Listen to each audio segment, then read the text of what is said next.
The question is, what is that we have to learn from the Shakti Puja? That is the main point. What are we doing here? It is not just an act of some ritual. Actually speaking, we have to learn the essence of this ritual. What is this ritual actually signifying? Why do we suffer in life? All our suffering is only owing to the play of these 6 enemies. As long as our heart is a playground for these enemies to play, these enemies in the form of Kama, Krodha, Lobha, Moha, Mada, Matsarya, so long no one can be happy in life. It is only when we succeed in defeating these enemies can we become, truly speaking, enlightened and happy. Now this is the individual significance. This is actually the spiritual significance. Spiritually speaking, it is only when we destroy, we defeat these enemies, only then we can have Atma Gyan. Individual spiritual significance is important, absolutely important. No man, no woman can be happy as long as, by the grace of the Divine Mother, we don't succeed in killing these enemies who are inside each one of us. This is one aspect of it. There is another aspect of it, the social aspect of it.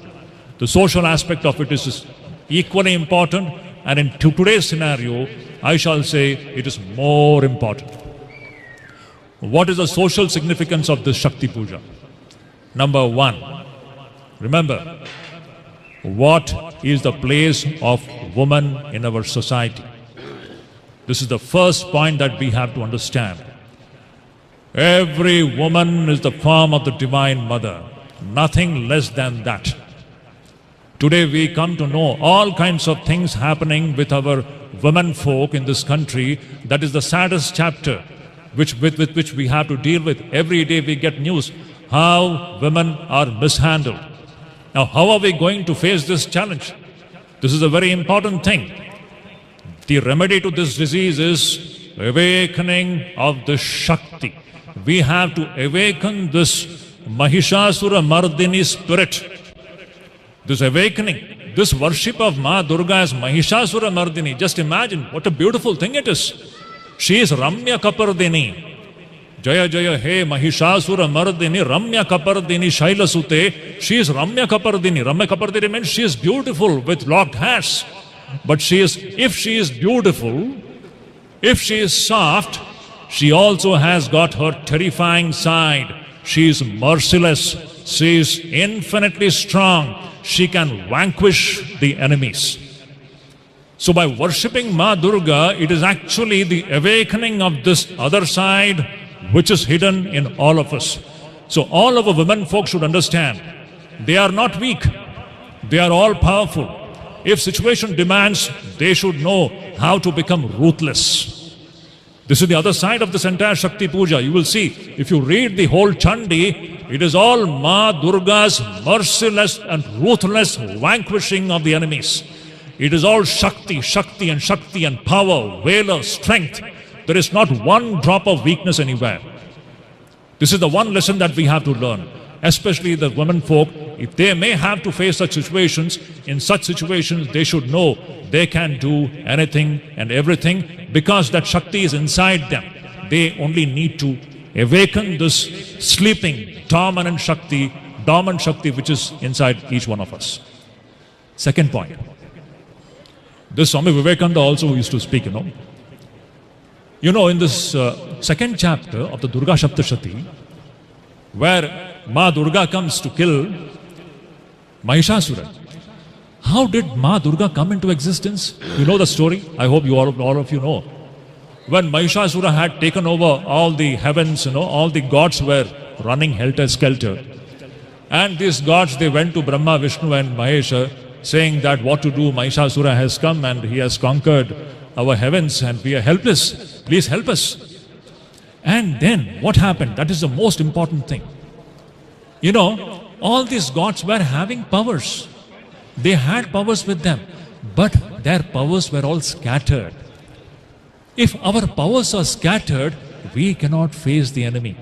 Shall we be able to face the enemies if our powers are scattered? No. The first thing that we have to do is we have to unify all the powers. How was Ma Durga born? Ma Durga was the product, or Ma Durga was born out of the unified powers of all the gods and goddesses. That is the most fascinating aspect of the second section, where Ma Durga is killing Mahishasura. So what we call Ma Durga, she is the unification of all the scattered forces, and that is what is taking the form of Ma Durga. So if we have to defeat any enemy, one big lesson that we have to learn is we have to become unified. Amazing. Swami Vivekananda was a great Shakti Pujak. 125 years back, he had spoken about this, that we have to accumulate power. 125 years back, he had given one talk. He was talking about how to regenerate India. And he had seen that India had faced downfall only because we Indians were not unified. Just imagine the power of unification. 4 crore Englishmen, they were ruling 30 crore Indians. Swamiji says, how is it possible? Just 4 crore Englishmen, Britishers, they were ruling 30 crore Indians. How is it possible? Because the 4 crore Englishmen, they were unified, and we 30 crore Indians, we were disunified. And Swamiji says, if India has to rise again, he gave 3 mantras. He was a great Shakti Pujaka. He gave 3 mantras. Please note it down, my dear devotees. This is very important as far as the society of India is concerned, as far as the Hindu society is concerned. Why? Swamiji says, how can we regenerate India? How can we regenerate Hindu society? It is very important. Swamiji says 3 things. We have to be unified. He says organization, number 1. Number 2, coordination of wills. And number 3, accumulation of power. These are Swami Vivekananda's words. He says that we have to accumulate power. We have to accumulate Shakti. Without the accumulation of Shakti, we cannot face the enemies. How can you face the enemies if your strength is scattered, if your energy is scattered? We have to become unified, organized. This Swami Vivekananda had spoken about this 125 years back. Just imagine his relevance. And he is talking about accumulation of power, accumulation of Shakti. If Shakti is scattered, with that scattered energy, we won't be able to face the evils of the society. So that is what we find in Ma Durga. What is this Ma Durga? She is the unified manifestation of all the powers of gods and goddesses. So beautiful and so symbolical. Today, that is what we have to learn. We as 140 crore people in this country, because we are not unified, that is why evil forces are actually causing harm to us. Especially the Hindu society. We are not unified. The first thing that we have to learn from the Shakti Puja is, today we need the awakening of Shakti to face these evil forces. In our own society, you will find so many evil forces working. We know what is happening in our neighboring countries. We all know. We are just shutting our eyes to it. We need Shakti to face this situation. Remember this. Swami Vivekananda was a great teacher of strength. Weakness is the one thing which Vivekananda hated. Weakness is the one thing which Vivekananda literally hated. He was a great teacher of Shakti and Shakti, strength and strength and strength. In present situation in India and the Hindu society, one of the main defects of the society is that we are not unified. Let us become unified like Durga and see we shall be able to face all these evil forces which are trying to make this country weak, which is trying to break down this country. So this is one great symbolic lesson that we have to learn from the second chapter of Chandi. Durga is the unification of all these. She is the product. She was born out of the unified Shaktis of all the gods and goddesses. The secret is unification. Last point, and I will say that and I will just wind up my talk. Now, throughout this Chandi, you will see, it is a war. Literally speaking, it is a war going on. It is a war against what? It's a war against adharma. Adharma has to be fought. Remember this point. Let us not talk about ahimsa here. Somebody came in the last century and he made unconditional practice of ahimsa a compulsory thing which has literally weakened this country. What we want is strength, capacity to resist evil. Swamiji has spoken about this very wonderfully. Absolute ahimsa can be practiced only by a small number of people. And for the common man and the common woman, remember, we should learn to resist evil. Whenever there is adharma, we should learn to resist it. There are three situations, especially in my assessment, which is very important. We have to fight back and not talk about ahimsa in three situations. Number one, when our country is in danger, what will you do? You will talk about ahimsa? When our Rashtra, when our country is in danger, you will sit and talk about ahimsa? You have to fight back. Number one, for fighting back, you need Shakti. Is it not? Can you fight back without Shakti? You need Shakti, you need this divine, you need the Mahishasura Mardini spirit. She is Asura Mardini. We need this energy which can kill the demons. So first thing, to protect your country, to protect your Rashtra. Second thing, to protect your dharma. When your dharma is under threat, what will you do? You will talk about ahimsa? You have to fight back all those evil forces which are causing danger to your own dharma. This is the another lesson that we have to learn. Let us not talk about, what should I say? There is no samanvaya with the forces of evil. This is dharma samanvaya, not adharma samanvaya. I always say this. Samanvaya is not with the forces of adharma. There cannot be any friendship with forces of adharma. Adharma has to be vanquished in whichever form it is. Number three, when the honor of our daughters and sisters are in danger.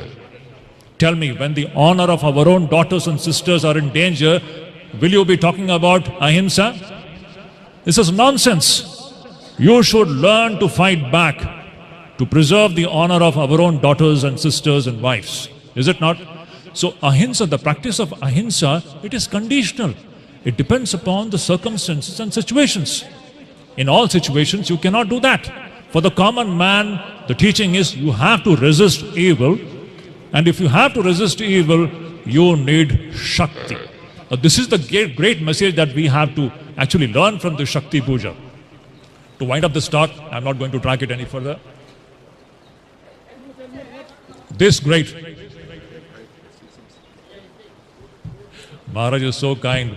Actually, I am feeling a little uncomfortable because the puja is going on there. See, my dear devotees, we have to remember this point. So this ahimsa, we have been deluded with this idea. India has become weak because of that. Our neighbors have been hitting us repeatedly and we have been just sitting quiet. It is only in the last 10 years that we have learned to give it back. It should be like that. We should know how to protect our country, number one, Rashtra. We should know how to defend our dharma, Sanatana Dharma. Attacks on Sanatana Dharma is happening continuously. Are you going to keep quiet? Wherever our dharma is attacked, you have to condemn it. You have to resist this evil. And lastly, as I said, when the honor of our own sisters and daughters are in danger, please don't talk this nonsensical idea of ahimsa. You have to fight it back.